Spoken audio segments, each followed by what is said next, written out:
లేదు సార్, మనం ఇప్పుడే తీసేస్తాం సార్.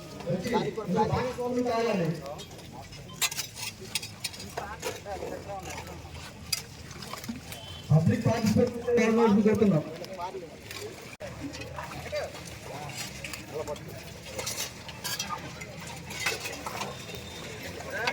మొత్తం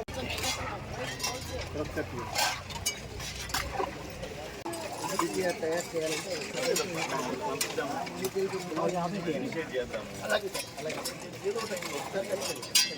మన మున్సిపాలిటీస్లో అంతా కూడా ఒక 4 వారాల ప్రోగ్రాం మనం తీసుకోవడం జరుగుతుంది.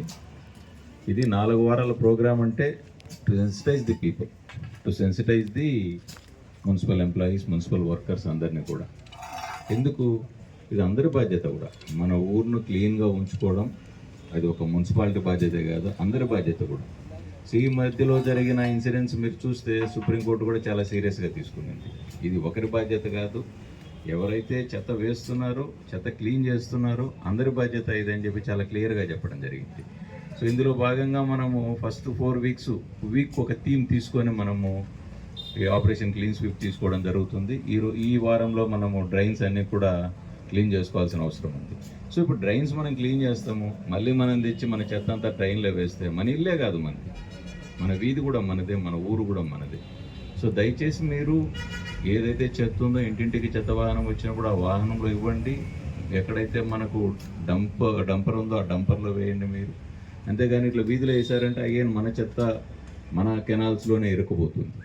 సో ఈరోజు చెప్తున్నారు మున్సిపల్ కమిషనర్ గారు, ఏదైతే పూర్వకాలంలో ఎరువుగా వాడుకుంటున్నారో మన సాలిడ్ వేస్ట్ అంతా కూడా ఈరోజు అది తీసుకోవడానికి కూడా ఎవరు ముందుగా రావడం లేదు. మనం సెగ్రిగేట్ చేసినా కూడా ఎందుకు? ప్లాస్టిక్ వ్యర్థాలు ఎక్కువైపోయాయి. దాంట్లో మనం బయటపడేసే వాటిలో 70% ప్లాస్టిక్ వ్యర్థాలు, 30% డిగ్రేడబుల్ సబ్స్టెన్సెస్ ఉంటున్నాయి. సో ఇప్పుడు 70% ప్లాస్టిక్ వ్యర్థాలు ఉండి భూమిలో ఎందుకు వేసుకుంటారు రైతులు? ఆ వ్యర్థాలన్నీ కూడా అలాగే నీళ్ళు ఇంకకుండా అలాగే ఆపేస్తాయి. సో ఇటువంటి పరిస్థితుల్లో ఉన్నాం మనం. ఇది ఒక డేంజరస్ అలాం మనకి. సో దయచేసి ప్రజలంతా కూడా దీంట్లో పార్టిసిపేట్ అయిపోయి ఏదైతే ప్లాస్టిక్ ఉందో దాన్ని క్లియర్గా సెగ్రిగేట్ చేయాలి. ఏదైతే మన దగ్గర సాలిడ్ వేస్ట్ ఉందో మన ఇంట్లో కూడా మనం ఎరువుగా కంపోస్ట్గా మార్చుకోవచ్చు. ఒకవేళ మార్చుకోలేకపోయినా మీరు సెగ్రిగేట్ చేసి ఇవ్వాలి. అలాగే రోడ్డు మీద ఎట్టి పరిస్థితుల్లో కూడా చెత్త వేయకూడదు, ఏదైతే హౌసెస్ కానీ కమర్షియల్ ఎస్టాబ్లిష్మెంట్స్ కానీ.